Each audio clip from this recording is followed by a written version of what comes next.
Welcome back to my channel. ఈ రోజు గోపయ్య ఎద్దు కథ వినండి. అనగనగా గోపయ్య అనే రైతు దగ్గర ఒక గొప్ప ఎద్దు ఉండేది. అది చాలా బలంగా ఉండేది. అయినా అది చాలా శాంతంగా ఉండేది. గోపయ్య ఏ పని చెబితే దాన్ని చాలా ఇష్టంగా చేసి పెట్టేది. గోపయ్య కూడా ఆ ఎద్దును చాలా ప్రేమగా, జాగ్రత్తగా చూసుకునేవాడు. దాన్ని అస్సలు కొట్టేవాడు కాదు. దానిమీద ఈగను కూడా వాలనిచ్చేవాడు కాదు.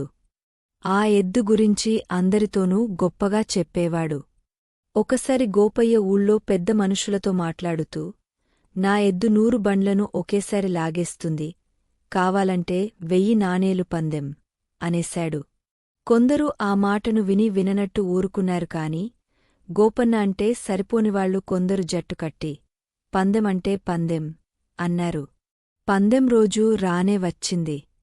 ఊళ్ళో వాళ్లు 100 బండ్లను వరుసగా ఒకదాని వెనుక ఒకటి కట్టి ఉంచారు.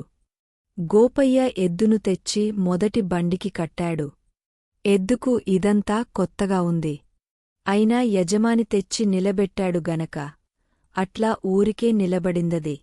అందరూ లాగు లాగు అన్నారు. కాని ఎద్దు మాత్రం కదల్లేదు. గోపయ్య ఏం చెబుతాడోనని ఎదురుచూస్తూ అది అట్లానే నిలబడి ఉన్నది. గోపయ్యకు తల తీసేసినట్లయింది. ఎద్దు బళ్లను ఎందుకు లాగట్లేదు అని చికాకు మొదలైంది. ఆ చికాకులో తను దానికి లాగమని చెప్పనేలేదు అని అతనికి గుర్తుకే రాలేదు. పైపెచ్చు అది నా పరువు తీస్తోంది అని చటుక్కున కోపం కూడా వచ్చేసింది. 1000 నాణేలు పోగొట్టకు, 1000 నాణేలు ఎప్పుడైనా చూశావా?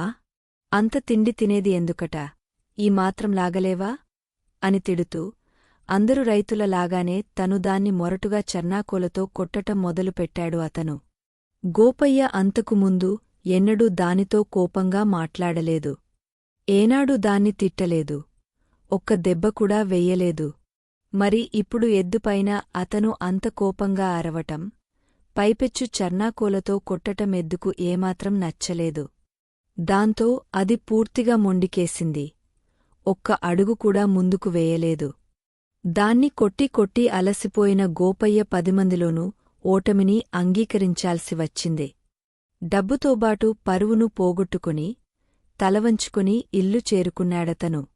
గతంలో అవసరమున్నప్పుడు చాలాసార్లు ఈ ఎద్దే 100 బండ్లను అలవోకగా లాగేసిందిగదా, మరి ఇవాళ ఎందుకు లాగలేదు అన్న ఆలోచన రాలేదు కోపంతో రగిలిపోతున్న గోపయ్యకు. అయితే ఆరోజు సాయంత్రం చూసేసరికి ఎద్దు మేత మేయకుండా స్తబ్దుగా నిలబడి ఉన్నది. దాని ఒంటినిండా చర్నాకోల వాతలు. ఆ గాయాల చుట్టూ ఈగలు ముసురుతుంటే అది విసురుకోవటం కూడా లేదు. గోపయ్య వంకే చూస్తూ కన్నీరు కారుస్తున్నది. దాన్ని చూసేసరికి గోపయ్య హృదయం ద్రవించింది. దాని గాయాలకు మలాం రాస్తూ అతను తన తప్పును గ్రహించాడు. ఈ మూగ జంతువుకు హృదయముంది. తన మాట నెగ్గాలన్న తొందరలో తను దాన్ని అనవసరంగా, క్రూరంగా శిక్షించాడు. సున్నితమైన దాని మనస్కు గాయం కలిగించాడు. గోపయ్య కళ్ల నీళ్లతో దానికి క్షమాపణ చెప్పుకుని, నిమిరి, ముద్దుచేసి, దగ్గర చేసుకున్నాడు. అతని మనసును గ్రహించిన ఎద్దుకూడా కొంత కుదుటపడ్డదే. తెలివి తెచ్చుకున్న గోపయ్య తర్వాతి రోజున మళ్లీ గ్రామస్థులతో పందెం కాశాడు. ఈసారి పందెం 2000 నాణేలు అన్నారు గ్రామస్థులు. ఈసారి గోపయ్య ఎద్దుని కొట్టలేదు సరికదా, కనీసం అదిలించను కూడా లేదు. ప్రేమగా వీపు నిమిరి, లాగురా అనేసరికి ఎద్దు 100 బండ్లను లాక్కొని ముందుకు ఉరికింది.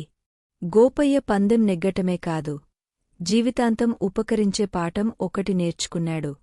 ఎంత తొందర, ఎంత చికాకు ఉన్నా సరే ఎవ్వరి మనసుల్ని మటుకు గాయపరచకూడదు అని అనుకున్నాడు. అహింసాపరమో ధర్మః. ఓం శాంతి శాంతి శాంతిః. స్వస్తి. మీరు ఈ కథ విన్నారు కదా, మీకు నచ్చితే please like, share, subscribe my channel. Thank you for watching.